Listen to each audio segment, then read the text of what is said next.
Welcome dear rockers, कैसे हो आप सभी। तो आज हम आपके लिए लेकर आ गए एक बहुत ही अच्छा स्कूल ड्रामा जिसका नाम है सेक्शन ई। तो कहानी की शुरुआत में जेस्पर नाम की लड़की को दिखाते हैं जिसने एक नए स्कूल में एडमिशन लिया हुआ है। जहां पर वो पहले पढ़ा करती थी ना, वहाँ कुछ फैमिली प्रॉब्लम की वजह से उसे स्कूल छोड़ना पड़ा और अब वो इस नए स्कूल में पढ़ने के लिए आ गई है ताकि यहीं से अपनी आगे की पढ़ाई पूरी कर पाए। स्कूल तो काफी बड़ा और अमीरों वाला लगता है दोस्तों। जेस्पर को जितने भी स्टूडेंट्स दिखाई देते हैं वो सभी अच्छे घराने से लगते हैं, लेकिन स्टूडेंट्स पढ़ने को कम, मस्ती करने के लिए ज्यादा यहाँ पर आते हैं। जिन्हें भी देखो बस वो अपनी गर्लफ्रेंड बॉयफ्रेंड के साथ चिपके होते हैं। जैस्पर भी इस बात पर उतना ध्यान नहीं देती कि मुझे क्या लेना देना, वैसे भी मैं तो पढ़ने के लिए आई हुई हूँ। इसके बाद वो काउंटर पर जाकर अपनी क्लास के बारे में पूछती है कि क्लास कहाँ पर है मेरी। तो काउंटर के स्टूडेंट्स उसका एडमिशन कार्ड देखकर मुंह बनाते हैं कि तुम्हारी क्लास तो सेक्शन ई है। अब जेस्पर की समझ नहीं आता कि सेक्शन ई सुनकर इनका ये मुंह क्यों बन रहा है। सब ठीक तो होगा ना, वहाँ पर कहीं कोई दिक्कत तो नहीं है। इस तरह के सवाल उसके मन में आते हैं। लेकिन जब वो सेक्शन ए में आती है तो उसे पता चल जाता है कि आखिर उन स्टूडेंट्स ने क्लास का नाम सुनकर मुंह क्यों बनाया था,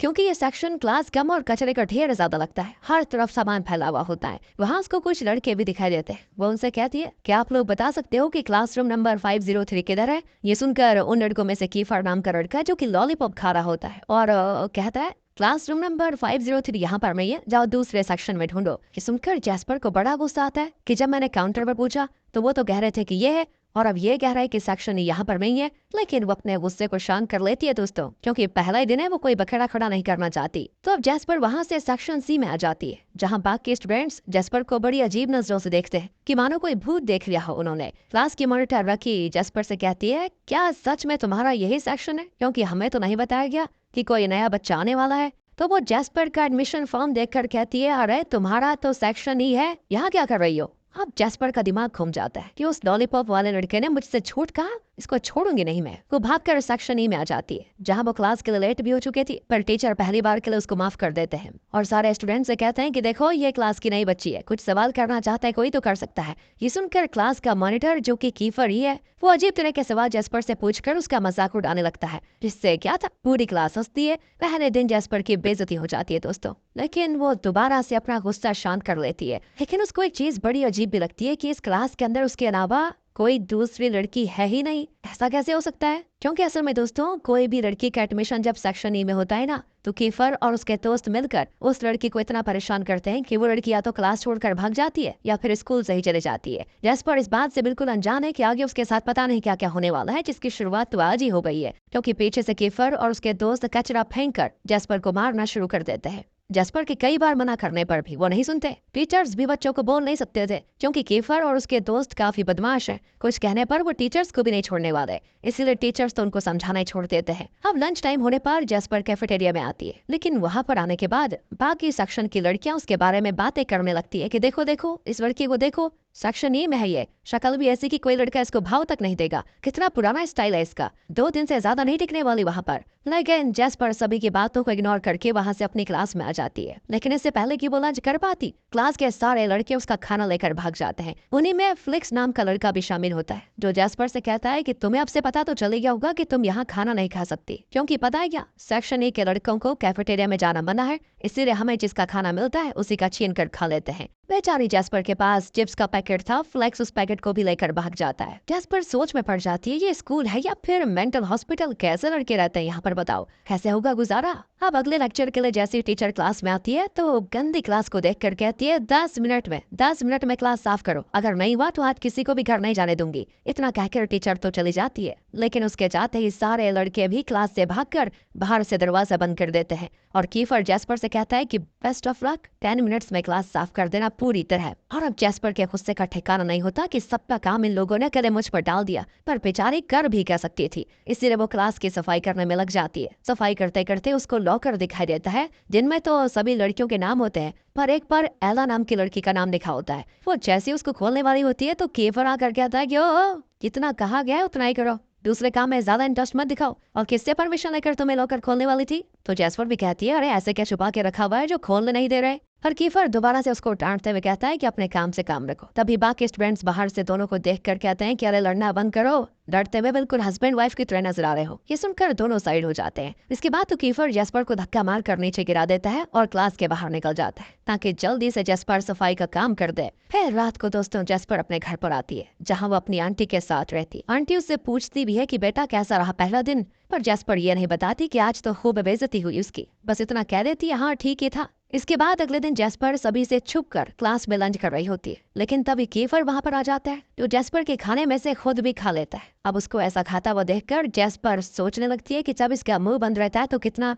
शरीफ लगता है ये, लेकिन जब कुछ बोलता है तो आग उगलता है। कीफर मस्त खाने के बाद बिना थैंक यू बोले ही निकल जाता है और थोड़ी देर के बाद जेस्पर को एक लिस्ट थमाते हुए कहता है कि सुनो, डेली कैफेटेरिया से यह सारा खाना अपने पैसे से हमारे लिए लेकर आओगी, क्योंकि तुम्हें पता होगा कि हम लड़के कैफेटेरिया में नहीं जा सकते। जेस्पर कहती है मैं क्या तुम्हारी नौकर हूँ, जो बोलोगे और कर लूंगी मैं, जाओ नहीं करती। तो कीफर कहता है मुझे मना करके तुम ठीक नहीं कर रही हो, अगर इस स्कूल में रहना है तो मेरी बात माननी होगी, वरना ये 2 मिनट नहीं लगेंगे मुझे तुम्हें बाहर निकालने में। बेचारी जेस्पर थोड़ा डर जाती कि पता नहीं क्या होगा। अगले सीन में यूरी नाम का एक लड़का सेक्शन ई में आता है जो कि कीफर का सबसे अच्छा दोस्त है। वो ढेर सारा खाना वगैरह लेकर आया होता है। सारे सेक्शन ए के लड़के चूहे की तरह टूट पड़ते हैं उसके खाने पर, लेकिन जब यूरी जेस्पर को देखता है तो उसका मूड खराब हो जाता है कि एक लड़की हमारे सेक्शन में क्या कर रही है। वो कीफर के पास आकर कहता है कि अरे तुमने उस लड़की को रुकने क्यों दिया, भगाओ इसको यहाँ से। तुम्हें पता है ना पहले भी एक लड़की हमारे सेक्शन में आई थी, कितनी परेशानी होती है हमें। तो कीफर कहता है कि यार अच्छे से बुली कर लिया, लेकिन ठीक है जा ही नहीं रही, और तू चिंता मत कर, थोड़ा और बुली करूंगा तो अपने आप अकड़ ठिकाने आ जाएगी।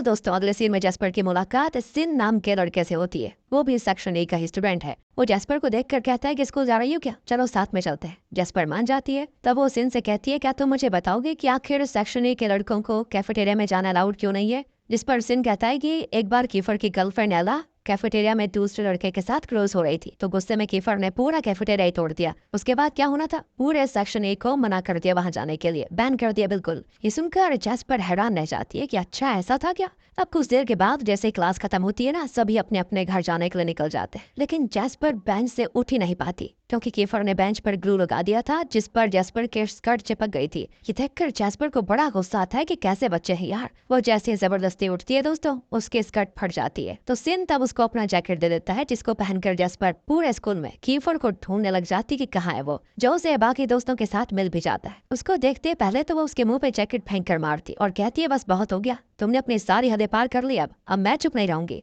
फिर वो कीफर को मिडिल फिंगर दिखाकर गुस्से में चली जाती है। दोस्तों आगे जेस्पर सिन के साथ घर पर आती है जहां वो उसका थैंक यू भी करती है जैकेट देने के लिए। सिन बिल्कुल अच्छी तरह बर्ताव करता है जेस्पर के साथ, इसीलिए जेस्पर को भी बड़ा अच्छा लगता है। लेकिन जैसे जेस्पर अपने घर जाती है तभी वहां पर कुछ बदमाश पहुंच जाते हैं जो सिन से लड़ने के लिए आए हुए होते हैं, क्योंकि सिन और उनकी पुरानी दुश्मनी थी। वो लोग जेस्पर का भी मजाक उड़ाते हैं कि तेरी पिटाई करने के बाद तेरी दोस्त जेस्पर को भी नहीं छोड़ेंगे हम। ये सुनकर सिन को गुस्सा आ जाता है और गुस्से में ही वो उनसे लड़ने भी लगता है। इधर जेस्पर जब घर पर होती है तो वहाँ उसके कजन भी होते हैं, जिनमें से एक का नाम एरिस है जो कि उसी के स्कूल में पढ़ता है, और दूसरा एरिस का बड़ा भाई एंजेलो। एंजेलो एरिस से कहता है कि कल से तुम जेस्पर के साथ ही स्कूल जाना, एक ही तो स्कूल जाते हो तो आसानी हो जाएगी दोनों को साथ में जाने में। अब क्या है ना, एरिस ये करना तो नहीं चाहता, लेकिन बड़े भाई की डर की वजह से वो मान जाता है। अब स्कूल आने के बाद कीफर फिर से खाने की लिस्ट जेस्पर के हाथ में थमा देता है ताकि वो कैफेटेरिया से खाना लेकर आ पाए। और हाँ, लेकिन इस बार वो खाने के लिए पैसे भी देता है। ये देखकर जेस्पर मना भी नहीं करती क्योंकि कम से कम पैसे तो दे रहा है कैफर।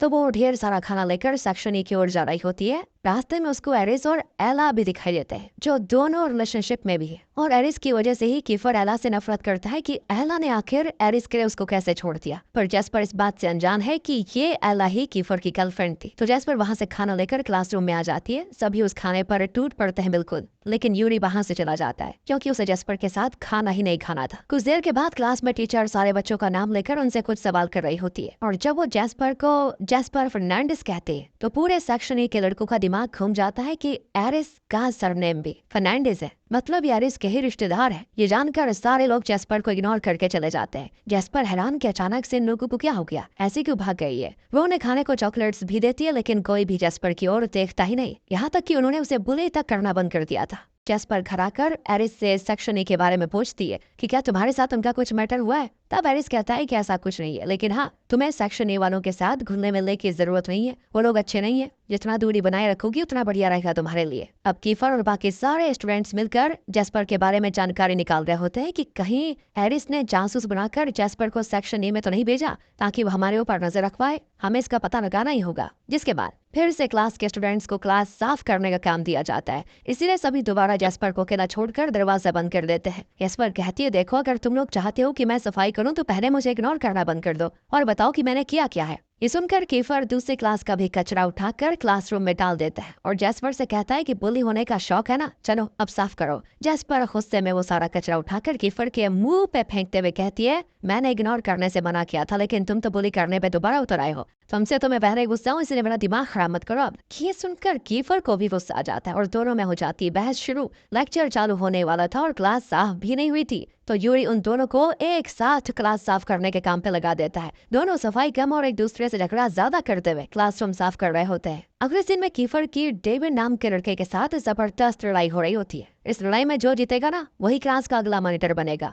लड़ाई ऐसी होती है कि क्या बताएं, पूरा क्लासरूम खचाखच भरा होता है। ये देखकर तो जेस्पर टेबल पर पटक कर कहती है कि बस बहुत हो गया, झगड़ा बंद करो, तुम्हारे झगड़े से मुझे चोट लग जाएगी। ऐसा हुआ तो मुझे डॉक्टर के पास कौन लेकर जाएगा, उसके बाद तुम मुझे सब इग्नोर कर दोगे। और तब कीफर कहता है, तू यहाँ पर खड़े खड़े क्या तुम अचार डाल रही हो, जाओ ना, यहाँ किसने बोला तुमको रहने को। ये सुनकर जेस्पर भी सोच में पड़ जाती कि हाँ बात तो सही है, मैं क्यों लड़ाई देख रही हूँ। लेकिन तभी लड़ाई में डेविड हार जाता है, उसके शर्ट वगैरह फट जाती है, इसीलिए जेस्पर उसे संभालती है। सारे क्लास वाले बड़े खुश होते हैं कि कीफर फिर से क्लास का मॉनिटर बन जाएगा। इसके बाद सेक्शन ई वालों की स्पोर्ट्स क्लास शुरू हो जाती है, इसीलिए सारे लड़के क्लास में ही कपड़े चेंज करने लगते हैं। जेस्पर कहती है कि बाथरूम में जाकर करो, पास ही में तो है। तो कीफर कहता है कि हम तो नहीं जाएंगे, तुम भी यहीं चेंज कर लो। ये सुनकर तो जेस्पर गुस्से में वहां से जाने लगती है, पर जाते हुए वो यूरी से टकरा जाती है, लेकिन यूरी उसको संभाल लेता है। अब सारे स्टूडेंट्स स्पोर्ट्स के लिए आ चुके थे, जिसे देखने एरिस और एला भी आए होते हैं। एला को देखकर कीफर का दिमाग दोबारा गर्म हो जाता है, तो वो गुस्सा उतारते हुए इतनी जोर से बेचारी जेस्पर को बॉल फेंक कर मारता है ना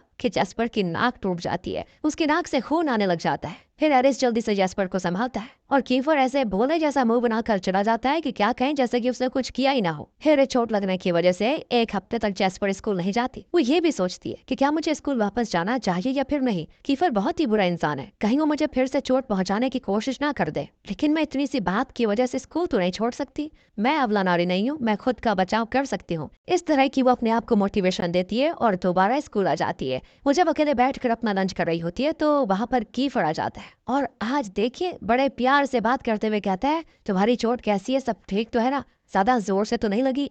ये सुनकर जेस्पर हैरान कि भाई आज सूरज किस दिशा से निकला होगा, कीफर और वो भी इतने प्यार से कैसे बात कर सकता है। कीफर अपने पैसे से जेस्पर के लिए आइसक्रीम भी मंगवाता है और उसकी नाक की पट्टी भी खुद बदल लेता है। जेस्पर कहती, ये सब करने से मैं तुम्हें माफ नहीं करने वाली, माफी चाहिए तो मुझसे सॉरी कहना होगा। तो कीफर कहता है कि ये तो नहीं हो पाएगा, भूल जाओ। तो जेस्पर भी गुस्से में चली जाती है कि तुम भी भाड़ में जाओ, कोई मतलब नहीं है मुझे तुमसे। इसके बाद जब जेस्पर बाथरूम में होती है तब सेक्शन ए की कुछ लड़कियां उसको आपस में बातें करते हुए सुनाई देती है। वो ये कह रही होती है कि ये एला है ना, ये तो सिर्फ लड़कों के मुंह मारती, आज ये तो कल दूसरा लड़का उसके साथ पता नहीं कितनी रिलेशनशिप में है और उसी रास्ते में अब जेस्पर भी चल रही है, उसको भी देखना, लड़के इस्तेमाल करके छोड़ देंगे। और अपने बारे में ऐसी बातें सुनकर जेस्पर को गुस्सा आ जाता है, तो वो सेक्शन ए की फेमस लड़की फ्रिया के मुंह पे पानी फेंक देती है कि पहले खुद के गिरेबान में झांक, फिर दूसरे के बारे में बात कर। ये सुनकर फ्रिया को गुस्सा आ जाता है, इसलिए वो जेस्पर के पीछे पड़ जाती है। जेस्पर भी खुद को बचाने के लिए अपनी क्लास में आती है और डेविड के पीछे जाकर छुप जाती है। तब तक फ्रिया के क्लास के लड़के भी वहां पर आ चुके होते हैं जेस्पर को मारने के लिए। देखते देखते झगड़ा काफी ज्यादा बढ़ जाता है। वो लड़के तो जेस्पर के ऊपर गंदा पानी फेंकने की कोशिश करते हैं, लेकिन डेविड जेस्पर को बचा लेता है और उससे कहता है कि तुमने मेरी मदद की थी, मैंने तुम्हारी कर दी, सब बराबर। अब यहाँ वो जेस्पर को लेकर तो चला जाता है, लेकिन ये फ्रिया ऐसे शांत नहीं बैठने वाली थी। थोड़ी देर के बाद सिन जब जेस्पर का हालचाल चेक करने आता है तो उसको कमरे के अंदर से कीफर और जेस्पर की आवाजें आती, जो आवाज सुनकर वो कुछ और ही समझ लेता है कि अंदर पता नहीं क्या हो रहा है। वो सीधे दरवाजे के अंदर आ जाता है जहाँ कीफर जेस्पर पर दवा लगा रहा होता है। जेस्पर समझ जाती है कि दर्द की आवाज को सिन ने कुछ और ही समझ लिया है, तो उसको मारने उसके पीछे पड़ जाती है कि इतनी गंदी सोच है तुम्हारी। जेस्पर के जाने के बाद कमरे में यूरी और कीफर मौजूद होते हैं और अब हमें दोस्तों एक हफ्ते पहले का सीन दिखाया जाता है जहाँ यूरी और कीफर ने मिलकर एक प्लान बनाया था। कीफर का कहना था कि जेस्पर एरिस की कजन है और एरिस को मैं तकलीफ में देखना चाहता हूँ। ये करने का सिर्फ एक तरीका है, मैं जेस्पर से प्यार का झूठा नाटक करूंगा और बीच में उसको धोखा देकर छोड़ दूंगा। इससे जेस्पर को तो बुरा लगेगा ही, साथ ही एरिस को भी समझ आएगा कि दूसरे का रिलेशनशिप तोड़ने में कैसा लगता है। इसी वजह से कीफर जेस्पर से प्यार से बातें कर रहा है दोस्तों, उसको पट्टी वगैरह लगा रहा है ताकि जेस्पर उसके प्यार में बढ़ जाए। बड़ा खतरनाक है यार ये कीफर। थोड़ी देर के बाद कीफर और बाकी जब क्लास में आते हैं तभी सभी लड़कों को जेस्पर दर्द से चिल्लाते हुए दिखाई देती है, मानो कि किसी ने उसको बहुत मार दिया हो। ये देखकर सारे लड़के बहुत ही परेशान हो जाते हैं कि किसने मारा जेस्पर को, क्योंकि जेस्पर ये किसी को नहीं बताती कि उसे किसी ने मारा। लेकिन बाकियों को समझ आ गया था और थोड़ी जानकारी निकालने पर उन्हें पता भी चल जाता है कि फ्रिया के कहने पर उसके दोस्तों ने मिलकर जेस्पर को मारा है। ये सुनकर कीफर कहता है कि अब हमें फ्रिया को सबक सिखाना होगा। माना कि हम जेस्पर से नफरत करते हैं, लेकिन है तो वो हमारी क्लास की लड़की ना, हमें उसको इंसाफ दिलाना ही होगा। ये सुनकर यूरी तो सोच में पड़ जाता है कि कहीं प्यार का नाटक करते करते कीफर सच में जेस्पर से प्यार तो नहीं करने लग गया। अब कुछ देर के बाद जेस्पर पूरे गुस्से के साथ उन सारे बदमाशों से अकेले ही भिड़ने चले जाती है जिन्होंने उसको मारा था। वो बढ़िया तरीके से सभी को मार रही होती है, लेकिन एक लड़का पीछे से उस पर हमला कर देता है जिससे जेस्पर नीचे गिर जाती है। और जैसे ही वो दोबारा से जेस्पर को मारने वाला होता है तो सही टाइम पर कीफर वहां पर पहुंच जाता है ताकि जेस्पर को बचा पाए। तब वो दोनों मिलकर सारे बदमाशों की बढ़िया तरीके से धुलाई करते हैं जिससे उनकी हालत खराब हो जाती है। और लड़ाई खत्म होने के बाद सिन और यूरी वहां पर आते हैं और कहते हैं बताओ यार किससे लड़ाई करनी है। लेकिन तब उनको पता चलता है कि लड़ाई तो ऑलरेडी खत्म हो चुकी है। लड़ाई के बाद कीफर तो चला जाता है, लेकिन जेस्पर वहीं पर मौजूद होती है क्योंकि उसको चोटें लग गई थी, वो ढंग से चल भी नहीं पाती। इसलिए यूरी उसको गोद में उठा लेता है ताकि उसको क्लासरूम तक लेकर जा पाए। जेस्पर हैरान कि अब कीफर के बाद यूरी को क्या हो गया, ये भी इतने प्यार से बर्ताव कर रहा है बताओ। यूरी उसे कहता है कि देखो कीफर पहले भी सस्पेंड हो चुका है, इसीलिए कह रहा हूँ अगर प्रिंसिपल तक बात गई तो इस लड़ाई का आरोप तुम खुद पर ले लेना, वरना अगली बार कीफर सस्पेंड हुआ तो उसको हमेशा के लिए स्कूल से निकाला जाएगा। अब तेज बारिश होने की वजह से स्कूल की जल्दी छुट्टी हो जाती है। जेस्पर एरिस को कॉल करके बुलाती है, लेकिन वो कॉल ही नहीं उठाता। और फिर जेस्पर को परेशान देखकर यूरी उसके पास आता है और कहता है यहीं सोने का इरादा है कि घर नहीं जाना। तो फिर जेस्पर यूरी के साथ घर के लिए निकल जाती है। रास्ते में कीचड़ की वजह से जेस्पर के जूते फंस जाते हैं। उसको निकालने के चक्कर में जेस्पर यूरी के ऊपर ही गिर जाती है। वो उसको सॉरी भी बोलती है, लेकिन खड़े होने के दौरान बेचारे यूरी के प्राइवेट पार्ट पर ही जेस्पर का घुटना लग जाता है और ये देखकर यूरी वहीं दर्द के मारे चिल्लाता भी है। इसके बाद यूरी जेस्पर से कहता है बारिश काफी तेज है और तुम्हारे कपड़े भी गीले हो गए, मेरे घर चलो फ्रेश हो जाना वहाँ पर, उसके बाद मैं तुम्हें तुम्हारे घर छोड़ दूंगा। जेस्पर मान जाती है। वो जैसे यूरी के घर पर आती है तो उसकी आंखें खुले की खुली रह जाती है क्योंकि वो घर नहीं बल्कि बड़ा सा होटल लग रहा होता है। दोनों आपस में खूब बातें करते हैं और एक साथ लंच भी करते हैं, जिस चीज से जेस्पर काफी ज्यादा खुश हो जाती है क्योंकि उसको बहुत अच्छा लगता है। अगले दिन जेस्पर और यूरी एक साथ स्कूल आते हैं। ये देखकर कीफर हैरान रह जाता है कि ये दोनों साथ में क्या कर रहे थे। यूरी कहता है कि अरे कुछ नहीं, बस तुम्हारा प्लान कामयाब बनाने की कोशिश कर रहा हूँ, तो इस बात पर ज्यादा ध्यान मत दो। इसके बाद जिन स्टूडेंट्स को कीफर और जेस्पर ने मारा था वो सभी प्रिंसिपल को शिकायत कर देते हैं, इसीलिए दोनों को प्रिंसिपल ऑफिस में बुलाया जाता है। सभी कीफर पर आरोप लगाते हैं कि इसी ने पहले शुरुआत की थी लड़ाई की। प्रिंसिपल भी कीफर से कह देती है मैंने तुम्हें पहले भी वार्निंग दी थी ना कि आगे से कोई झगड़ा नहीं होना चाहिए,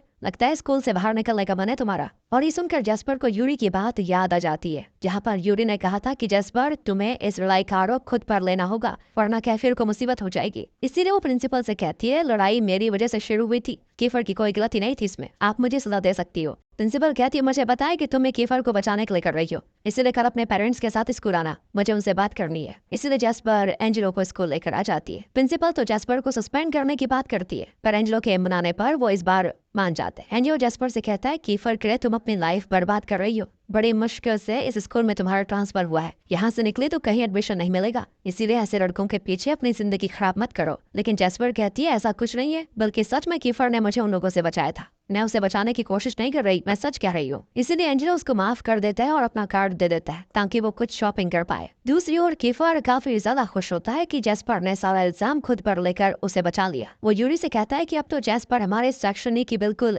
वफादार बन चुकी है। वैसे मैंने सुना है कि तुम जेस्पर को अपने घर लेकर गए थे, आखिर बात क्या हुई वहाँ? तो यूरी भी कहता है कि कुछ खास नहीं, बारिश की वजह से लेकर गया था, ज्यादा सोचो मत। तभी वहाँ बाकी लड़के भी पहुंच जाते। कीफर उनसे अपने विचार बताने को कहता है कि कैसे वो जेस्पर को अपने करीब ला सकता है। तो सभी लव गुरु बनकर अपने अपने पॉइंट्स बताते हैं कि थोड़ा सा इग्नोर करो फिर करीब जाओ, ऐसा करने से लड़कियां जरूर पट जाती हैं, जो प्लान कीफर को भी अच्छा लगता है। इसीलिए कल ही जब जेस्पर स्कूल आती है तो वो जिस बेंच पर बैठने की कोशिश करती है ना, वहाँ कोई दूसरा बैठ जाता, सिर्फ एक बेंच खाली होती है कीफर के बाजू वाली। वो जेस्पर को अपने पास बुला रहा होता है, इसीलिए जेस्पर उसके बाजू में बैठ जाती है। अब क्लास खत्म होने के बाद कीफर जेस्पर को अजीब तरह से देख रहा होता है। वो कहती क्या हो गया है तुम्हें, जब देखो बड़ी अजीब नजरों से देख रहे हो, क्या हो गया? कीफर कहता है कुछ खास नहीं, पर लगता है कुछ होने जरूर वाला है। अब जेस्पर तो ये सोचती है कि कहीं से मुझे सेक्शन ए में एक्सेप्ट तो नहीं कर लिया, मतलब अब से मुझे परेशान नहीं करेगा, मैं अब से सेक्शन ए की प्रॉपर स्टूडेंट हूँ। ऐसा अगर हो गया है तो मुझे भी इसको एक चांस देना चाहिए और इसको इसकी गलती के लिए माफ कर देना चाहिए। अब लंच टाइम में जेस्पर को मिका नाम की एक लड़की दिखाई देती है जो बड़ी परेशान लगती है। वो कहती है ये हाल मेरा सेक्शन डी वालों ने किया है, एरिस ने उनको ऐसा करने को कहा होगा क्योंकि मैं फ्रिया की दोस्त हूँ, और एरिस को ये लगा होगा कि जब फ्रिया और बाकियों ने तुम्हारी और एला की बुराई की तो मैंने भी फ्रिया का साथ दिया, इसीलिए एरिस ने मुझे ऐसी मार खिलवाई। ये सुनकर तो जेस्पर भी हैरान हो जाती है। फिर वो मिका को अपने सेक्शन में लेकर आती है जिसमें क्रिस नाम का लड़का भी शामिल होता है। वो और मिया एक दूसरे को पसंद भी करते हैं, लेकिन दोनों के अंदर हिम्मत नहीं हुई ये बातें सभी को बताने की। कीफर अब जेस्पर से कहता है कि ये लड़की कौन है और इसको तुम यहाँ पर क्यों लेकर आ गई हो, देखो इसकी वजह से बिना मतलब कि हमारी दुश्मनी सेक्शन डी वालों से हो जाएगी। लेकिन जेस्पर कहती है ऐसा कुछ नहीं होगा, मैं मिका को बदमाशों से बचाऊंगी। इतना कहने के बाद वो मिका के साथ बातें करते हुए घर जाने लगती है। फिर वो उससे उसकी और किस के रिलेशनशिप के बारे में भी पूछती है तो मिका बताती है हम दोनों एक दूसरे को पहली नजर में पसंद करने लग गए थे, लेकिन एला ने मुझे बताया कि क्रिस एक प्ले बॉय है, कई लड़कियों के साथ उसका चक्कर चल रहा है। पहले तो मुझे यकीन नहीं हुआ, लेकिन एक बार मैंने क्रिस को दूसरी लड़की के साथ कहीं क्लोज होते हुए देखा, उसके बाद से ही मैं उससे अलग हो गई। क्रिस ने मुझे मनाने की कोशिश की लेकिन मैंने उसको माफ नहीं किया। और अब तुम्हें बताओ क्या मुझे क्रिस को एक मौका देना चाहिए या फिर नहीं। ये सुनकर जेस्पर कहती है एक बार कोशिश करके देखो कि क्रिस को उसकी गलती का एहसास हुआ या फिर नहीं, उसके बाद ही फैसला लेना कि आगे तुम्हें क्या करना है। अब जेस्पर एरिस के पास आकर कहती है देखो मिका की कोई गलती नहीं है, तो फिर तुमने बिना मतलब के उसको क्यों मार खिलाया। तो एरिस कहता है कि वो रोक सकती थी फ्रिया को उस समय जब वो एला के बारे में कह रही थी, लेकिन उसने नहीं किया। अब ये सारी बातें एला सुन लेती है, इसीलिए वो जेस्पर से आकर कहती है मैं एरिस को समझा दूंगी, वो आगे से मिका को परेशान नहीं करेगा, लेकिन तुम्हें मिका और क्रिस को एक साथ होने नहीं देना है क्योंकि क्रिस अच्छा लड़का नहीं है। जेस्पर कहती है ये तो मैं नहीं कर पाऊंगी, अगर मिका क्रिस से बात करना चाहती है तो उसे कोई नहीं रोक सकता। ये सुनकर तो दोस्तों एला एरिस के साथ मिलकर एक लड़के माइकल को मनाकर उससे मिका को प्रपोज करवा देती है ताकि क्रिस का पता ही साफ हो जाए। जेस्पर माइकल से कहती है देखो मुझे पता है तुम सिर्फ मिका का फायदा उठाना चाहते हो, ऐसा मैं होने नहीं दूंगी। ये सुनकर तो माइकल जेस्पर पर ही हाथ उठाने की कोशिश करता है, लेकिन कीफर और बाकी उसको रोक लेते हैं। क्रिस फिर मिका से माफी मांगकर उसको एक और मौका देने को कहता है ताकि वो अपने प्यार को साबित कर पाए। ये सुनकर मिका उसको एक और मौका दे देती है। अब इस चीज से वो दोनों काफी ज्यादा खुश हो जाते हैं। उन दोनों को अकेले में प्यार भरी बातें करते हुए छुप कर कीफर और जेस्पर देख रहे होते हैं। जेस्पर कहती है क्या पता कब मुझे भी ऐसा कोई मिल जाए जिससे मैं इस तरह से बातें कर पाऊं। तो कीफर कहता है क्या पता वो बंदा तुम्हारे बाजू में ही खड़ा हो। और ये सुनकर जेस्पर शर्मा जाती है, लेकिन फिर भी वो गुस्सा करते हुए कीफर पर वहां से चली जाती है कि तुम्हारे साथ तो कोई पागल लड़की भी रिलेशनशिप पे नहीं आना चाहेगी, शैतान हो तुम एक नंबर के। अब दोबारा से सारे स्टूडेंट्स का स्पोर्ट्स होता है तो सभी स्पोर्ट्स के लिए ग्राउंड में आ जाते हैं। जेस्पर यूरी के साथ बहुत खुश लग रही होती है और वो दोनों आपस में भी खेलते हैं, लेकिन ये देखकर कीफर को जलन होती है, इसलिए वो बीच में टांग डालकर जेस्पर को ही गिरा देता है। जेस्पर भी चुप नहीं बैठती, वो भी पलटवार करके उसको भी गिरा देती है। लेकिन इस चीज से आज कीफर गुस्सा नहीं होता और ना ही वो उस पे चिल्लाता है, बल्कि जेस्पर के साथ पकड़म पकड़ाई खेलने लगता है। और खेल के दौरान कीफर जेस्पर को किस भी कर देता है दोस्तों, जिससे जेस्पर उसके मुंह पे ही एक मुक्का मार देती है। और ये देखकर बाकी सारे लोग शॉक कि आखिर कीफर को क्या हुआ, कहीं ये कीफर जेस्पर के प्यार में तो नहीं पड़ गया। तब यूरी कीफर से कहता है कि तुम कर क्या रहे हो, जेस्पर के प्यार में पड़ गए क्या, तुम्हें ऐसा नहीं करना चाहिए था। पर कीफर कहता है कि अबे ये मेरे प्लान का हिस्सा है और मुझे मेरा प्लान कामयाब होता हुआ भी दिखाई दे रहा है, इसलिए अब मैं पीछे नहीं हट सकता। अगले सीन में एग्जाम होता है। जेस्पर पढ़ाई करके स्कूल आती है, लेकिन ज्यादा पढ़ने की वजह से क्लास में वो सो जाती है। और ये देखकर कीफर और यूरी दोनों परेशान कि ये तो सो गई, पेपर कैसे देगी। इसलिए कीफर खुद जेस्पर का पेपर लिख देता है ताकि वो फेल ना हो जाए। पेपर होने के बाद जब जेस्पर की आंख खुलती है तो उसको तो सदमा लग जाता है कि मैं अब फेल हो जाऊंगी, किसी ने मुझे उठाया नहीं यार। लेकिन तब भी कीफर उसको नहीं बताता कि उसने उसका पेपर कब का लिख दिया है और वो फेल भी नहीं होगी, नहीं बताता वो। अब सभी बच्चों को भूख लगी होती है, क्लासरूम में खाना पकाने का सारा सामान रखा होता है, तो जेस्पर उसी सामान से खाना पकाने लगती है। तभी वहाँ पर कीफर आकर कहता है क्या टेस्टी खाना बनाती हो, तुम्हारा बॉयफ्रेंड तो बड़ा लकी होगा सच में, काश वो मैं बन जाता तो कितना मजा आ जाता। ये सुनकर सभी क्लास वाले कीफर और जेस्पर को चिढ़ाने भी लगते हैं। जेस्पर भी गुस्सा नहीं होती क्योंकि वो भी कीफर को लेकर अपने मन में थोड़ी थोड़ी फीलिंग्स रखने लग गई थी। अब कुछ देर के बाद जेस्पर देखती है कि सिन किसी लड़की का बैग हाथ में पकड़े हुए। वो कहता है पता नहीं कोई लड़की ये पकड़ा कर चली गई, ये कहते हुए कि बस 2 मिनट मेरा बैग का ख्याल रखना। तभी वो लड़की भी आ जाती है जिसका बैग था। उस लड़की का नाम होता है अमांडा। वो अपने बॉयफ्रेंड के साथ आकर सिन पर चिल्लाती भी है कि मेरे बैग में 20,000 रुपए थे, तुमने उसको चुरा लिया, चोर हो तुम। और ये सुनकर सिन भी हैरान कि ये तो गलत आरोप लगा रही है। तब जेस्पर अमांडा से कहती है क्या सबूत है तुम्हारे पास कि सिन ने चोरी की है। तभी वहाँ पर फ्रेया आकर सिन से कहती है कि जब तुम हमारे सेक्शन में थे तो हम भी चोरी क्या करते थे,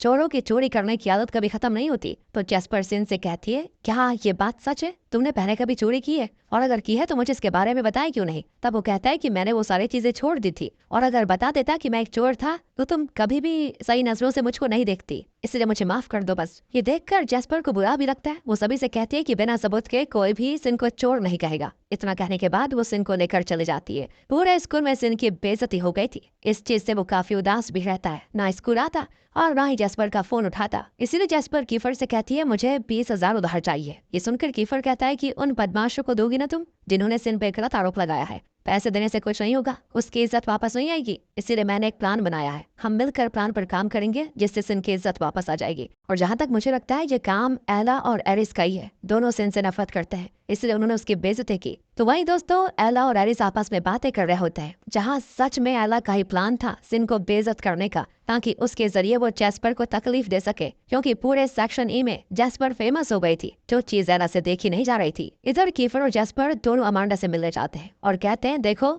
हम तुम्हें पैसे दे देंगे, लेकिन ये बता दो कि तुम्हें किसने कहा था सिन को फंसाने के लिए। पर अमांडा इसके लिए तैयार नहीं होती। इसीलिए अगले दिन जेस्पर फ्रे और बाकियों के पास जाकर कह देती है कि वो चोरी मैंने की थी, ये लो अपने 20,000 रुपए, और सिन को चोर बोलना छोड़ देना आज के बाद। ये सुनकर फ्रेया जेस्पर की वीडियो बनाकर पूरे स्कूल में फैला देती है कि जेस्पर चोर है। और ये वीडियो जैसे ही सेक्शन ए के स्टूडेंट्स देखते हैं वो जेस्पर से कहते हैं कि तुम्हें ये करने की क्या जरूरत थी, देखो कितनी बेइज्जती हो गई तुम्हारी। लेकिन जेस्पर को इससे कोई फर्क नहीं पड़ता। वो अपने दोस्तों के ऊपर गलत आरोप रखते हुए नहीं देख सकती थी, पर कीफर ऐसे शांत बैठने वाला नहीं था।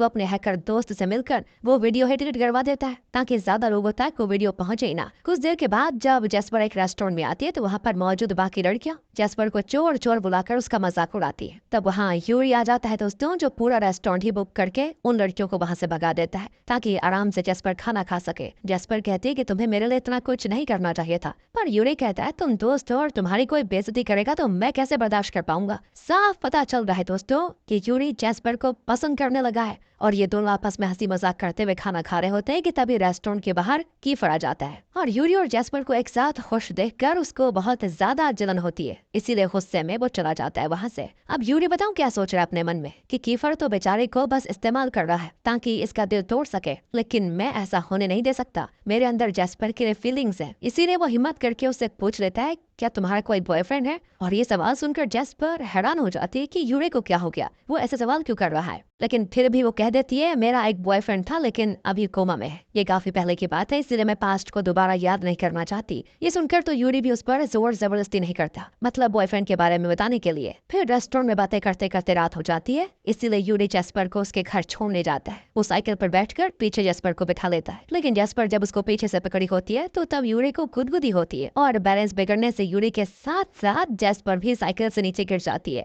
जिससे क्या होना था जेस्पर के घुटने में चोट आ जाती है। इसीलिए ये देखिए अब यूरी उसको गोद में लेकर उसके घर लेकर आता है, जहाँ सभी जेस्पर को तुरंत अंदर ले जाते हैं और यूरी का शुक्रिया अदा भी करते हैं क्योंकि जेस्पर को सही सलामत उसने घर पहुंचा दिया था। पर घर में एरिस यूरी को देखकर कहता है कि तू यहाँ पे क्या कर रहा है, वह निकल यहाँ से। पर एरिस की नानी उसको डांट लगा देती है और यूरी को खाने पर भी बुलाती है। यूरी और जेस्पर एक साथ बैठकर खाना खाते हैं और उसके बाद यूरी वहां से चला जाता है। अगले दिन कीफर और उसके दोस्तों ने अमांडा और उसके बॉयफ्रेंड को बंदी बना लिया होता है। तो अमांडा के बॉयफ्रेंड को मार कर पूछते हैं कि किसने सिन पर एक गलत आरोप लगाने के लिए कहा था। तो अमांडा सिर्फ इतना बताती है कि मुझे सिन को फंसाने के लिए अच्छे पैसे मिले थे, इसीलिए जिसने ये काम करवाया उसका नाम नहीं बता सकती वरना मेरा स्कूल में जीना मुश्किल हो जाएगा। रखी दोस्तों ये सारी वीडियो रिकॉर्ड कर लेती है और कीफर का हैकर दोस्त वो वीडियो फ्रेया के अकाउंट से ही अपलोड कर देता है कि देखकर फ्रेया हैरान कि आखिर मेरे अकाउंट से ये वीडियो किसने अपलोड किया। वो अपने दोस्त निको से कहती है तुमने क्या होगा ना ये, क्योंकि मेरे अकाउंट का पासवर्ड तुम्हारे पास है, लेकिन निको साफ मना कर देता है।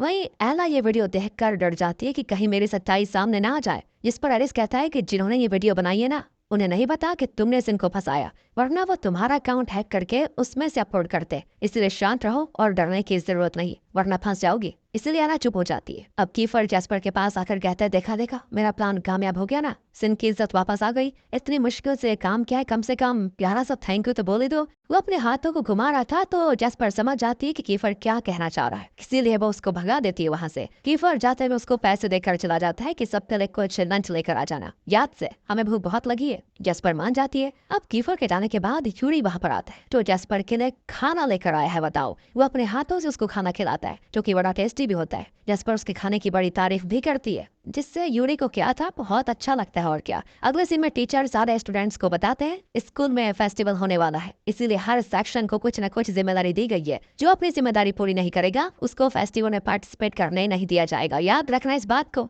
सेक्शन की जिम्मेदारी थी दोस्तों कचरा वगैरह साफ करने का और रात को सिक्योरिटी गार्ड की तरह सभी चीजों की देखभाल करने का। जो भी चीजें मतलब फेस्टिवल के लिए लाई जाएगी उनकी। तो कीफर तो इसके लिए साफ मना कर देता है कि हम कचरे वाले नहीं है, हम कचरा नहीं उठाएंगे, नहीं जाना हमें किसी फेस्टिवल में। और जैस्पर कहती नहीं, हम तो फेस्टिवल में पार्टिसिपेट करेंगे। फिर वो सभी स्टूडेंट्स को जिम्मेदारी उठाने के लिए मनाने लगती है और कीफर सभी को ऐसा ना करने को कह रहा होता है। लेकिन तब भी ज्यादा लोग जैस्पर की साइड हो जाते हैं क्योंकि बहुत कम दिनों में जैस्पर ने अपनी बातों से और अपने बर्ताव से सबके दिल में जगह बना ली थी। अब लंच टाइम पे सेक्शन ई और कीफर के दोस्त वगैरह सभी खाने के लिए आ जाते हैं, जिससे खाना कम पड़ जाता है। जैस्पर कहती है कि हमारे पास किचन तो है ही, हम कैफेटेरिया में जाकर खाना नहीं ला सकते ना, लेकिन यहाँ पका तो सकते हैं। पर कीफर कहता है कि किचन में तो सारा सामान एमोन नाम के एक स्टूडेंट का है जो अभी स्कूल नहीं आ रहा। उसके पिता के एक्सीडेंट के बाद से वो अपने पिता के रेस्टोरेंट को संभाल रहा है। जैस्पर कहती है फिर ठीक है, एमोन से मिलने जाते हैं, उसकी हेल्प करेंगे और उसको मनाएंगे ताकि वो दोबारा स्कूल आ सके, जिस पर सारे स्टूडेंट्स मान जाते हैं। तो दोस्तों अब सारे बच्चे एमोन के रेस्टोरेंट में आते हैं जहाँ वो अकेला ही सभी कस्टमर्स को खाना दे रहा होता है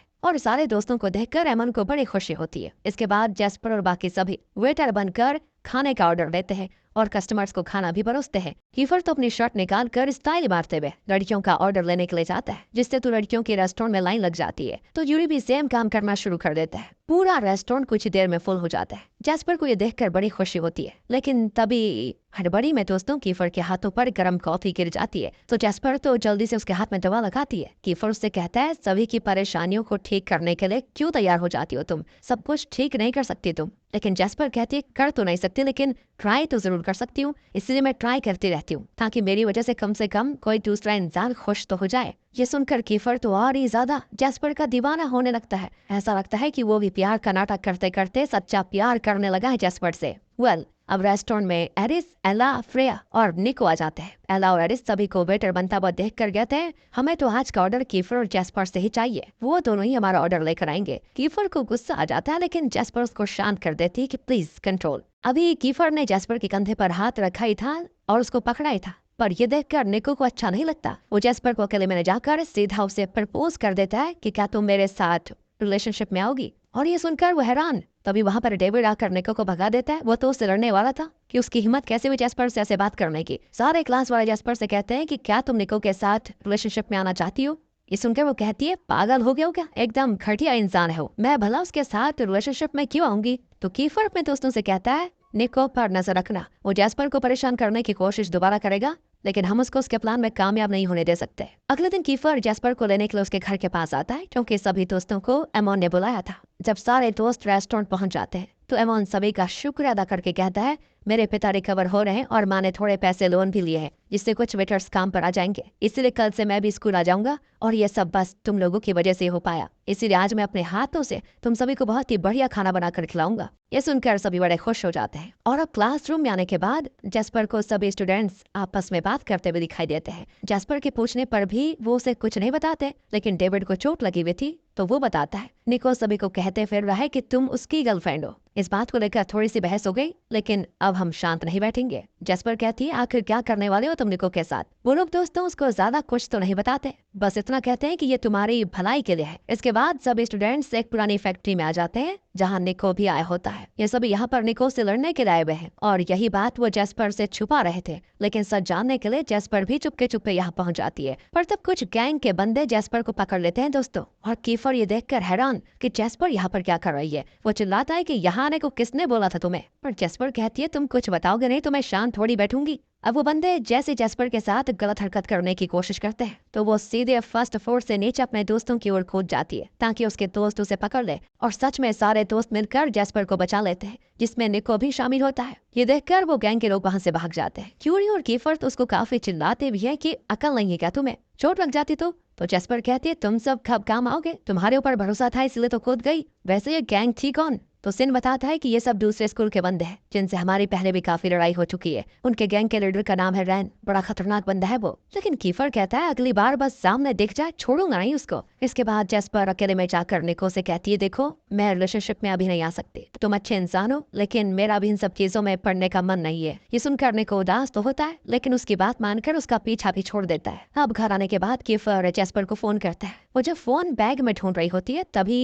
उसके बैग से प्रेगनेंसी किट गिर जाती है जो कि डेंजल नाम के स्टूडेंट ने कचरे में फेंक दिया था, और उसे ही जैस्पर ने उठा लिया था ताकि बाद में आराम से पता लगा सके कि आखिर डेंजल के साथ मैटर क्या हुआ है। लेकिन वो किट अब एरिस देखकर कहता है कि मना किया था ना कीफर के साथ रहने से, अब देखो इस बेशरम लड़की को उसके बच्चे की माँ बनने वाली है, खानदान की इज्जत की वाट लगा दी इसने। जैस्पर कहती है दिमाग ठिकाने पर दो तुम्हारा, ये मेरा नहीं है, गलती से मेरे बैग में आ गया। लेकिन एरिस तो मानने को तैयार ही नहीं होता। वो कीफर को भी फोन करके बुला लेता है। ये जानकर कीफर जैस्पर का बड़ा मजाक उड़ाता है कि वाह मैं तो पापा बनने वाला हूँ, मुझे पता ही नहीं था, मिठाई बांटने का टाइम आ गया क्या। जैस्पर कहती है अगर किसी को भी मुझ पर भरोसा नहीं है ना तो टेस्ट करवा के देख लो, दूध का दूध और पानी का पानी हो जाएगा। इसीलिए सभी जैस्पर को हॉस्पिटल लेकर आते हैं और जाहिर सी बात है रिपोर्ट नेगेटिव ही आएगी। ये सुनकर एरिस का मुंह फूल जाता है। उसको तो सिर्फ मौका चाहिए था कीफर की बेइज्जती करने का, लेकिन ये मौका उसके हाथ से निकल गया। पर कीफर अभी भी जैस्पर का मजाक उड़ाना बंद नहीं करता। वो बार बार उससे पूछता है कि बच्चे का नाम क्या रखे। तो इस चीज से परेशान होकर जैस्पर उसके मुंह पे घूसा मार देती है। बेचारे कीफर का मुंह सूज जाता है। अब आने वाले फेस्टिवल के लिए टीचर सभी स्टूडेंट से बातें करते हैं और एक खास प्रोग्राम के बारे में बताते हैं कि इस बार हर क्लास से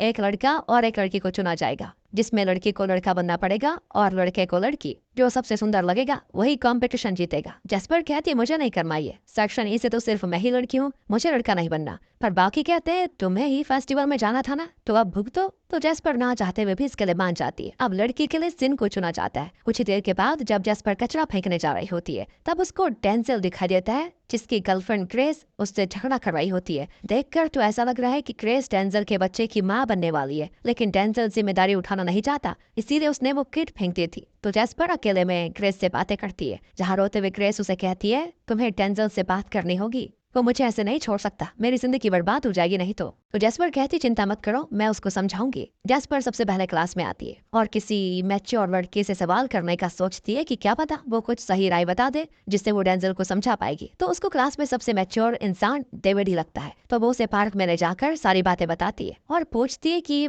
अगर तुमने अपनी गर्लफ्रेंड को प्रेग्नेंट कर दिया होता तो तुम क्या करते। डेविड कहता है कि मैं जिम्मेदारी उठाता लेकिन ऐसे छोड़ता नहीं, ये गलत बात है। जैस्पर कहती है क्या तुम डेंजल से एक बार बात करोगे ताकि उसको समझा सको कि वो जो कर रहा है गलत है। डेविड मान जाता है। तभी वहाँ पर कीफर और यूरी और बाकी सभी पहुंच जाते हैं, जो डेविड और जैस्पर से कहते हैं कि डेट पर आए थे क्या दोनों, जो अकेले अकेले बातें कर रहे हो। तो जैस्पर कहती है अरे वो तो हम झूले में झूले आए थे। तो बाकी कहते हैं कि फिर इंतजार किस बात का, चलो सभी मिलकर मस्ती करते हैं। इसके बाद सभी हॉरर हॉस्पिटल नाम की भूतिया शो के अंदर घुस जाते हैं, जहाँ सभी को बड़ा डर लग रहा होता है। जैस्पर तो सबसे ज्यादा डर रही होती है एक भूत को देखकर जिसके शरीर से खून निकल रहा होता है। जैस्पर की हालत ही खराब हो जाती है, मानो कि उसको कुछ पुरानी चीजें याद आ गई हो। तभी कीफर आकर उसको संभाल कर उसको सहारा देता है, जिससे जैस्पर होश में आ जाती है। इसके बाद वो सभी आसमानी झूले में झूलने चले जाते हैं और पहली बार सभी ने मिलकर जैस्पर के साथ बहुत मस्ती की होती है। मानना पड़ेगा दोस्तों, भले ही सेक्शन ये अपनी हरकतों की वजह से बदनाम है, लेकिन जैस्पर ने आकर उनकी बहुत सी हरकतों को सुधार भी दिया। जहाँ वो अपनी क्लास में लड़की से नफरत करते थे, आज उन्होंने जैस्पर को क्लास की जान बना लिया है, क्योंकि जैस्पर है ही ऐसी, अपने चुलबुली आदतों से किसी को भी दीवाना बना सकती है वो। अगले दिन जैस्पर डेविड के साथ डेंजल से मिलने जाती है और उससे ग्रेस को इग्नोर करने का कारण पूछती है कि क्या बात है। जिस पर वो कहता है देखो मेरी फाइनेंशियल कंडीशन ठीक नहीं है, मैंने सोचा था ग्रेस अमीर होगी तो वो अपने साथ साथ मेरा भी खर्चा हैंडल कर लेगी, इसीलिए मैंने उससे प्यार का नाटक किया, पर अब तो वो मेरे गले पड़ चुकी है। ग्रेस भी वहीं पर मौजूद थी। सारी बातें सुनकर उसका दिल टूट जाता है और रोते हुए ब्रिज से वो नीचे कूदने की कोशिश करती है। सारे दोस्त तब उसको समझाते हैं लेकिन वो नहीं मानती। तब जैस्पर उसको बताती है, अरे मरना हर चीज का हल नहीं होता, किसी के लिए उस मासूम की भी जान खतरे में क्यों डाल रही हो जिसने अभी इस दुनिया में कदम भी नहीं रखा। वो साथ ही डेंजल को भी समझाती है कि प्यार किया है तो जिम्मेदारी उठाना भी सीखो, अपने फायदे के लिए तुम किसी और की जिंदगी इस तरह बर्बाद नहीं कर सकते, कोई हक नहीं है तुम्हें। और तब डेंजल ग्रेस से कहता है कि ये बात सच है कि मैंने तुमसे पहले प्यार का सिर्फ नाटक किया, लेकिन अब मुझे एहसास हो चुका है कि मैं सच में तुमसे प्यार करता हूँ और तुम्हें खो नहीं सकता, इसीलिए मैं सारी जिम्मेदारी उठाने के लिए तैयार हूँ, मैं कुछ भी कर लूंगा लेकिन तुम्हें नहीं छोड़ूंगा। ये सुनकर ग्रेस बड़ी खुश होती है और आज जैस्पर की वजह से ग्रेस की जान जाते जाते बच गई। कीफर और यूरी तो जैस्पर से बड़े खुश हो जाते हैं कि जहाँ भी जाती है सभी को खुश कर देती है। बताओ, अगले दिन जैस्पर जब क्लास में आती है तो फिलिक्स उसको परेशान दिखता है। वो कहता है कुछ की किस्मत अच्छी होती है तो वो बच जाते हैं, लेकिन कुछ की नहीं होती। जैस्पर कहती है तुम्हें क्या हो गया, सब ठीक तो है ना, क्या बकवास कर रहे हो। तो फिलिक्स कहता है कि मेरे भाई को किसी ने बचाने की कोशिश नहीं की, लेकिन ग्रेस को सभी बचा रहे थे। एरिस और उसके दोस्तों की वजह से मेरा बड़ा भाई पर्सी मारा गया था। इतना कहकर वो गुस्से में चला जाता है। जैस्पर को समझ नहीं आता कि मामला क्या है। फिलिक्स का बड़ा भाई और मर गया मतलब क्या, और उसे एरिस ने मारा है तो क्या मैटर है इसके पीछे। इसीलिए वो सीधे एरिस के पास आकर पर्सी के बारे में पूछती है कि वो कौन है। ये सुनकर एरिस उस पर गुस्सा हो जाता है, लेकिन उसकी आंखों में आंसू भी आ जाते हैं। वो जैस्पर से झूठ कह देता है, नहीं मैं किसी पर्सी को नहीं जानता। जैस्पर परेशान होकर क्लास आ जाती है और पर्सी के बारे में सोच रही होती है कि बेचारे के साथ क्या हुआ होगा। तब यूरी उससे पूछता है क्या हो गया, बड़ी उदास लग रही हो। तो कहती है एरिस को लेकर परेशान हूँ। जब मैंने उससे पर्सी के बारे में पूछा तो वो पहली बार में ही रोने लग गया। यूरी कहता है कि पर्सी के बारे में क्या बात की तुमने उससे, पर ये और बातें कर पाते तभी दोस्तों बाकी स्टूडेंट्स यूरी को खेलने बुला लेते हैं। अगले दिन जब जैस्पर स्कूल जा रही होती है तभी रैन अपने साथियों के साथ जैस्पर का अपहरण कर लेता है और कीफर को वीडियो कॉल करके कहता है कि पुरानी कुछ चीजें अधूरी रह गई है, उसे अभी पूरा करना पड़ेगा। आधे घंटे का टाइम है तेरे पास, नहीं आया तो मैं जैस्पर के साथ क्या करूंगा तू सोच भी नहीं सकता। और हाँ, सिर्फ 4 लोगों को ही लेकर आना, उससे ज्यादा नहीं। ये देखकर तो कीफर और यूरी दोनों के गुस्से का ठिकाना नहीं होता। उनका बस चलता तो अभी के अभी जान से मार देते उस रैन को, पर मजबूर थे, इसीलिए वो दोनों अपने साथ डेविड और सिन को लेकर जैस्पर को बचाने के लिए निकल जाते हैं। कीफर ने अपने बाकी दोस्तों से भी कह दिया था कि छुप कर हमारे साथ आना और जरूरत पड़ने पर हमला भी कर देना, जिस पर सभी मान जाते हैं। रैन की बताई हुई जगह आने के बाद कीफर यूरी से कहता है कि तू इतना ज्यादा परेशान क्यों लग रहा है, प्यार करने लगा है क्या जैस्पर से। पर यूरी कहता है कि हाँ लेकिन सच्चा वाला। पर तेरा क्या तू अभी भी उसके साथ गेम खेल रहा है, क्या तू भी उसको सच में पसंद करने लगा है। तो कीफर कहता है मैं क्यों पसंद करूंगा उसको, वो सिर्फ मेरे प्लान का हिस्सा है, बाद में उसका दिल तोड़कर एरिस से अपना बदला ले लूंगा मैं। अब चल जल्दी उसको बचाना भी तो है। अब सभी रैन के अड्डे पर पहुंच जाते हैं, जहां रैन अपने गुंडों की मदद से कीफर और यूरी को मारने की कोशिश करता है, लेकिन दोनों मिलकर सभी बदमाशों की खूब धुलाई करते हैं। कीफर जल्दी से जैस्पर को बचाने जाता है, लेकिन तब रैन पीछे से कीफर पर हमला कर देता है,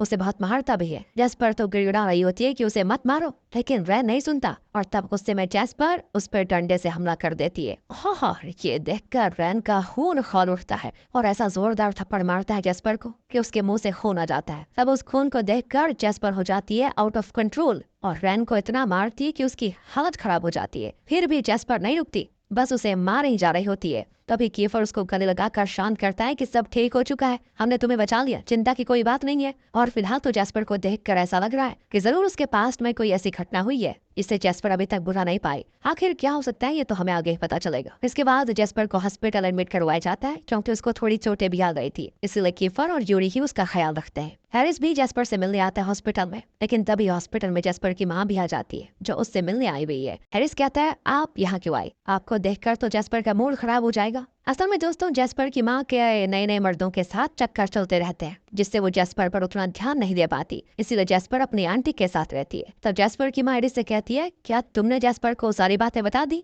हैरिस कहता है अभी नहीं, लेकिन समय आने पर मैं उसको सब सच बता दूंगा। लेकिन दोस्तों ये दोनों किसके बारे में बात कर रहे हैं, ये फिलहाल सस्पेंस है। अब क्लास में आने के बाद सभी स्टूडेंट्स फेस्टिवल के बारे में बातें कर रहे होते हैं। यूरी भी जैस्पर के हाथ पर हाथ रखकर उसको बताता है हमारा एक म्यूजिक बैंड था जिसमें हम सभी मिलकर गाना गाया करते थे, बहुत कमाल का था वो, लेकिन अब आदत छूट गई क्योंकि कोई वजह ही नहीं मिली मुझे म्यूजिक दोबारा बजाने की। लेकिन आज तुम्हारे लिए हम सब गाना गाएंगे ताकि तुम्हें खुश कर सके। इसके बाद पूरी क्लास के स्टूडेंट्स जैस्पर के लिए गाना गाते हैं जो कि बहुत ही सुंदर गाना होता है। उन्हें ऐसे देखकर जैस्पर बिल्कुल ही शर्मा जाती है। और अगले दिन जैस्पर जब एक दुकान से सामान खरीदती है ना, तब दुकान वाला उससे कहता है तुमने पहचाना मुझे, मैं तुम्हारी माँ का पहला वाला पति हूँ, कितनी बड़ी हो गई हो तुम। बड़े दिनों के बाद देखा तुम्हें। ये सुनकर जैस्पर को बड़ा अजीब लगता है क्योंकि उसे याद ही नहीं है कि ये आदमी है कौन। ऐसा लग रहा है दोस्तों जैस्पर ने अपने पास्ट के कुछ हिस्से को भुला ही दिया है। उसे तो ये तक नहीं पता कि उसकी माँ ने कितनों को अपना पति बना के रखा हुआ है, और इस चीज से वैसे उसे बुरा भी लगता है कि कैसी है मेरी माँ। तो वो रोते हुए दुकान से बाहर आ जाती है। तो अब यूरी वहाँ पर आकर उसको दिलासा देता है कि टेंशन लेने की जरूरत नहीं है, बीती बातों को भुला देना ही बेहतर होता है। तो फेस्टिवल वाला दिन शुरू हो जाता है जहाँ सब स्टूडेंट्स उस फेस्टिवल में आए होते हैं। जैस्पर को भी काफी अच्छा लगता है, वो अपनी फेवरेट चीजें खरीद कर खा रही होती है। तभी वहाँ पर कीफर आकर उसको ऐसे खाते हुए उसकी फोटो खींच लेता है। जैस्पर एक टेडी बियर को बड़े प्यार से देख रही होती है, तो कीफर उससे कहता है ये चाहिए तुम्हें। जैस्पर उसको हाँ में जवाब देती है। वो टेडी बियर एक गेम को खेल कर जीतने वाले को ही मिलता है, इसीलिए कीफर वो गेम खेलता है, लेकिन बदकिस्मती से वो हार जाता है, जो देखकर फिर जैस्पर उसका खूब मजाक भी उड़ाती है। लेकिन कीफर कहता है कोई बात नहीं, ये टेडी बियर नहीं हुआ तो क्या हुआ, तुम्हारे लिए मैं म्यूजिक का कंपटीशन जीतूंगा और उसकी ट्रॉफी तुम्हें ला कर दूंगा, वादा है मेरा तुमसे।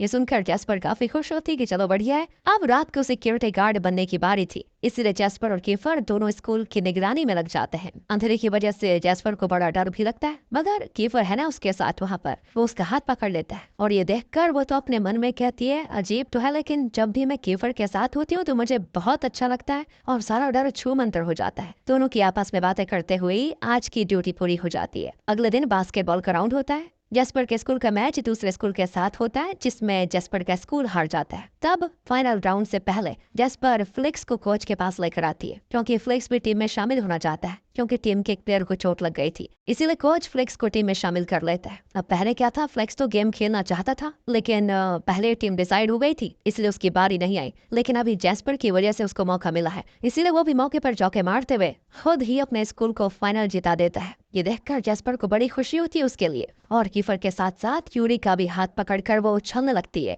यूरी तो सारा टाइम बस जैस्पर को ही देखे जा रहा होता है। अब नेक्स्ट कंपटीशन होता है डांस का। फ्रेया और उसकी टीम जब डांस करने के लिए आते हैं तो सेक्शन ए के सभी स्टूडेंट्स उनका मजाक उड़ाना शुरू कर देते हैं। इसके बाद बारी आती है सेक्शन ए की। सेक्शन ए का नाम सुनते ही सभी के मुंह अटक जाते हैं कि ये लोग क्या ही डांस करेंगे। लेकिन जब वो डांस शुरू करते हैं तो सबकी आंखें फटी की फटी रह जाती है। ऐसा जबरदस्त उनका डांस होता है कि वहाँ मौजूद ऑडियंस भी डांस करने पर मजबूर हो जाती है। अब अगला दिन म्यूजिक कंपटीशन वाला होता है, जिसमें कीफर और यूरी दोनों स्टेज पर आ जाते हैं। कीफर को सूट बूट में देखकर तो जैस्पर उसको देखते रह जाती है। कीफर भी जैस्पर का ही सबसे फेवरेट गाना उसी की ओर देखकर गा रहा होता है। ये देखकर तो जैस्पर के दिल में धक धक हो जाता है। वो खुद से कहती कि बस अब मैं छुटला नहीं सकती कि मुझे कीफर से प्यार हो गया है, मैं उसे पसंद करने लगी हूँ और ये बात मुझे माननी पड़ेगी। अब रात को जैस्पर और यूरी की सिक्योरिटी वाली ड्यूटी होती है। जैस्पर थोड़ी परेशान है और यूरी जब इसका कारण पूछता है वो बताती है कि मैं चाहती तो नहीं हूँ, लेकिन फिर भी कीफर की ओर खींची चली जा रही हूँ। देखो तुम मेरे दोस्त हो, इसलिए तुमसे मैं अपनी फीलिंग्स शेयर कर रही हूँ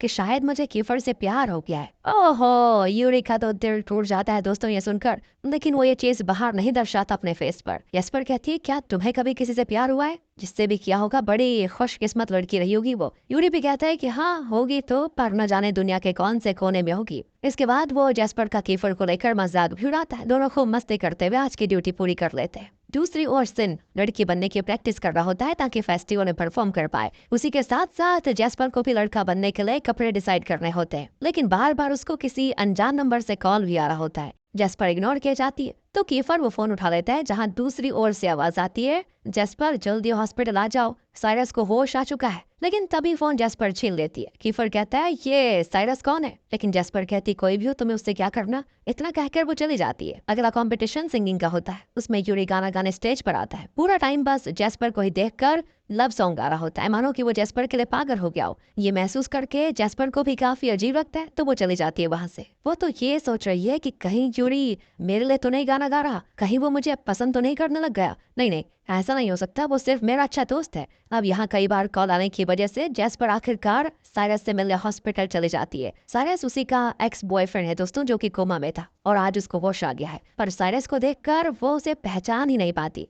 वो कहती है मुझे परफॉर्म करने जाना है तो मैं चलती हूँ, लेकिन साइरस उसका गला दबाते हुए उसको रोकने की कोशिश करता है। बड़ी मुश्किल से वो खुद को छुड़ाती है दोस्तों। साइरस की बहन तब जैस्पर से माफी मांगती है साइरस की ऐसी हरकत के लिए। जैस्पर कहती है आखिर साइरस को हुआ क्या था, तो उसकी बहन कहती है तुम्हें कुछ याद नहीं है क्या, तुम्ही ने तो उसको इतना मारा था कि वो कोमा में चला गया। किस्मत से उसकी जान बच गई है, वरना वो तो बच नहीं पाता। लेकिन जैस्पर को अभी कुछ भी याद नहीं है दोस्तों, इसीलिए वो चले जाती है वहां से। पर वो जैसे ही स्कूल में आती है सभी उस पर गुस्सा करने लग जाते हैं कि 1000 बार तुम्हें कॉल किया, तुम कहाँ थी, उठाए क्यों नहीं, परफॉर्मेंसेस खत्म हो गई है। अब क्या फायदा आकर, कहाँ थी तुम? जैस्पर कहती है कुछ जरूरी काम आ गया था, अपने एक्स से मिल कर आ रही हूँ मैं। इतना कहकर वो उदास होते हुए चली जाती है, किसी से भी बात करने का मूड नहीं होता उसका। तब उसको अकेले देखकर यूरी उसके पास आता है और उसको मनाने की कोशिश करता है, साथ ही वो उसको गिटार बजाना भी सिखाता है। यूरी चाह तो रहा था कि वो बता दे कि कीफर सिर्फ उसका दिल तोड़ने के लिए उसके साथ है और एक मैं ही हूँ जो सच में तुमसे प्यार करता हूँ, लेकिन दोस्तों उसकी हिम्मत नहीं होती। वो जैस्पर से कहता है कि तुम दुनिया की सबसे सुंदर लड़की हो, तुम कभी उदास मत होना।